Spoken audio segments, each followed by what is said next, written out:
तो रोज आपकी नींद खुलती है और ट्रंप की एक नई धमकी सामने आ जाती है। नमस्कार, मैं हूं नीलू।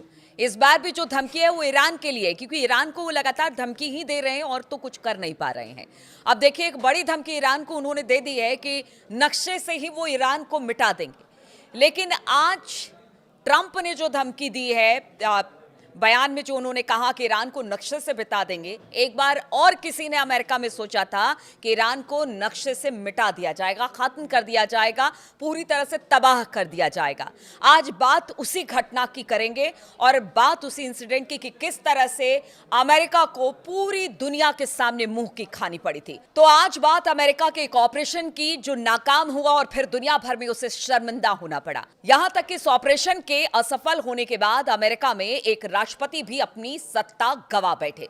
ये बात है ऑपरेशन ईगल क्लॉ की। दरअसल इस ऑपरेशन की नींव ईरान में साल 1979 में पड़ी थी, क्योंकि इसी साल ईरान में इस्लामिक क्रांति अपने चरम पर थी। ईरान के लोग पहलवी वंश के शाह मोहम्मद रजा का तख्ता पलट करना चाहते थे।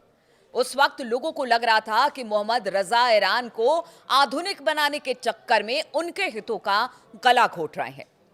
पहले उन्होंने इस विरोधी स्वर को दबाने की कोशिश की, लेकिन जब शाह मोहम्मद रजा के खिलाफ उनके समर्थन में जो थे वही उनके खिलाफ हो गए, तो आखिरकार उन्हें देश छोड़कर अमेरिका चले जाना पड़ा और आज भी वो अमेरिका में ही निर्वासित जीवन जी रहे हैं।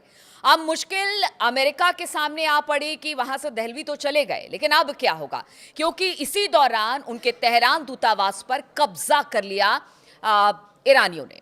अमेरिकियों को बंधक बना लिया गया। अमेरिका से कहा गया कि वो मोहम्मद रजा को उनके हवाले कर दे, लेकिन ताकत के मद में चूर अमेरिका नहीं माना और इस जिद का परिणाम ये हुआ कि करीब 444 दिन, जी हां, 444 दिन तक अमेरिकी लोग राजा के विरोधियों के बंधक बने रहे। हालांकि इतने दिनों तक अमेरिका हाथ पर हाथ धरे बैठा रहा। तत्कालीन अमेरिकी राष्ट्रपति जिमी कार्टर समेत कई अधिकारियों ने बात की कोशिश की, लेकिन कुछ बात नहीं बन पाई, सिर्फ निराशा ही हाथ लगी। विरोधी केवल मोहम्मद रजा की वापसी की मांग कर रहे थे। अमेरिका ने कहा कि वो रजा पर अपने देश में ही मुकदमा चलाएंगे, यानी अपनी बात थोपने की ईरान के लोगों पर कोशिश की, लेकिन ईरान ने मना कर दिया। फिर अमेरिका ने ईरान से बंधकों को छुड़ाने के लिए ऑपरेशन ईगल क्लॉ लॉन्च किया। और देखिए, ईगल क्लॉ क्यों आखिर हमेशा से एक दाग बना अमेरिका के लिए, आज बात उसी की कर रहे हैं। तो मिशन के तहत अमेरिकी सैनिकों को रात के समय चुपके से जाकर अपने नागरिकों को बचाना था। 24 अप्रैल 1980 को अमेरिका दस्ता निकला, लेकिन रेतीले तूफान ने अमेरिका को घुटनों पर लाकर खड़ा कर दिया। कई हेलीकॉप्टर दुर्घटनाग्रस्त हो गए और 8 अमेरिकी सैनिक मारे गए। अमेरिका ने मिशन टाल दिया और कूटनीतिक तरीके से काम को अंजाम देने को सोचा। उसने अपने सहयोगी देशों के साथ मिलकर तमाम तरह के व्यापारिक प्रतिबंध लगा दिए।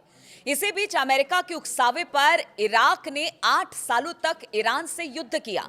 तब इराक की बड़ी ठनी हुई थी अमेरिका के साथ और बड़ी दोस्ताना संबंध थे, और उनके उकसावे पर ईरान से 8 साल युद्ध इराक ने किया। अमेरिका के इराक के साथ आकर बदला पूरा किया, यानी साथ में इराक के अमेरिका भी खड़ा रहा, जिससे कि ईरान को भारी नुकसान हो। इसमें काफी हद तक वो सफल भी हुआ। फिर ईरान ने यूनाइटेड नेशन से सहयोग मांगा। यूएन ने कहा कि ये सब तभी बंद होगा जब तक बंधक रिहा नहीं होंगे, यानी यूएन की तरफ से कहना था कि कुछ तो बीच का रास्ता आपको निकालना पड़ेगा। फिर 1981 की शुरुआत में अल्जीरिया के राजनयिकों ने ईरान और अमेरिका के बीच बातचीत में मध्यस्थता की, और इसी बीच अमेरिका में 20 जनवरी 1981 को अमेरिकी राष्ट्रपति रोनाल्ड रीगन ने शपथ ली। फिर अमेरिका ने ईरान के ऊपर से तमाम प्रतिबंध हटाए। फिर उधर ईरान ने बंधकों को रिहा कर दिया। तो आप सोचिए कि किस तरह से ये पूरा घटनाक्रम रहा, लेकिन ईरान को फिर भी अमेरिका दबा नहीं सका। दबा जो, चलिए ठीक है, थोड़ा बहुत नुकसान तो हुआ, लेकिन ईरान पर कब्जा नहीं कर पाया और उसमें वो असफल हुआ। और ये इतिहास में सबसे बड़ी सैन्य असफलता अमेरिका के लिए कही जाती है। अब देखिए, इस बार भी ऐसा ही हो रहा है। ईरान पर तमाम तरह के सैंक्शन लगाए गए, उनके परमाणु ठिकानों को अमेरिका और इजराइल ने निशाना बनाया, उसके बाद लगा कि अब बात नहीं बन रही है तो फिर सैंक्शन लगा दिया। उसके बाद ये हुआ कि नहीं, फिर से हमला करेंगे, लेकिन अभी तक हमला नहीं हुआ है, लेकिन हमले की आशंका से इनकार भी नहीं किया जा सकता है। तो क्या दूसरी बार अमेरिका इस इतिहास को दोहराएगा? क्या दूसरी बार उसे एक बड़ी असफलता हाथ लगेगी? जो जानकार हैं वो यही कह रहे हैं। अब इतिहास में सबसे बड़ी सैन्य असफलता इसे माना जा रहा है, क्योंकि अमेरिका का यह ऑपरेशन इतना महत्वपूर्ण था कि अगर यह सफल हो जाता तो वो दुनिया में अपनी शक्ति और रणनीति दिखा देता।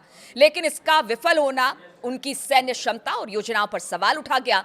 राष्ट्रपति की प्रतिष्ठा पर असर पड़ा। ऑपरेशन की विफलता और बंधकों के लंबे समय तक कैद में रहने के कारण तत्कालीन राष्ट्रपति जिमी कार्टर की लोकप्रियता बहुत कम हुई, जिससे उन्हें चुनाव में हार का सामना करना पड़ा।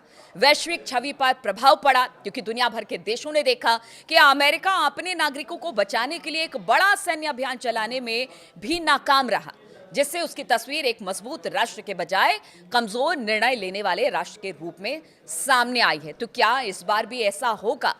क्या ट्रंप भी वो राष्ट्रपति बनेंगे जिनको लेकर कहा जा रहा है कि जिस तरह के फैसले ट्रंप ले रहे हैं, वो फैसलों को लेकर क्या अमेरिका को इसी तरह से पीछे धकेलेंगे?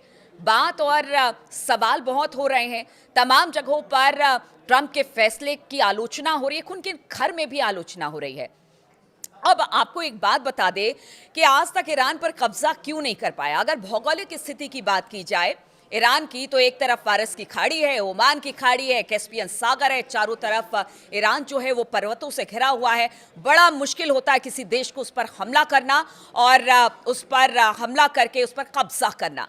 अब देखिए, बहुत सारे जो आक्रांता थे उनका साम्राज्य भी यहाँ पर स्थापित नहीं हो सका। रोम, मंगोल, अरब, तुर्क लगातार कोशिश करते रहे कि वो ईरान पर किसी तरह से कब्जा करे, लेकिन वो सफल नहीं हुए। एक बार फिर से अमेरिका वही गलती दोहराने जा रहा है। अमेरिका ने अपनी तैयारी पूरी कर ली है, ईरान को लगातार धमकी दी जा रही है, लेकिन क्या एक जो बड़ी विफलता अमेरिका के खाते में है, क्या अब दूसरी विफलता भी ईरान को लेकर अगर अमेरिका हमला करता है तो उसके खाते में दर्ज होगी? सवाल आने वाले समय में यही उठ रहे हैं।